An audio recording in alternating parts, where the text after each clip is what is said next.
Elokuun ilvekseksi toi Norbakan Sanni valitsi Ape Antti-Pekka Leskisen. Ja Ape suunnistaa H21-sarjassa. Montas vuotta sä oot suunnistanut? Aloitin 6-vuotiaana, eli 19 vuotta on tullut. Ihan kunnioitettavaa. No mites 19 vuoden aikana, mikä on paras suunnistuskokemus? No, kyllä se on varmaan toi Lounajukola 2015 se aloitusosuus, kun pääsi juoksemaan siellä kärjessä koko matkan. Ei ihan kärjestä tullut vaihtoon, mutta kuitenkin siinä tuntumassa. Entäs lempimaasto? No se on tietysti Meiko tossa, ihan kotimaastot. Siellä on vaativaa suunnistusta koko ajan.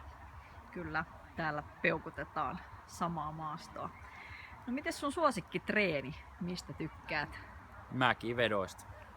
Okei, no se ei välttämättä kuulu täällä suosikkitreeneihin. No mites tavoitteet suunnistajana? Seuraavat 19 plus vuotta eteenpäin.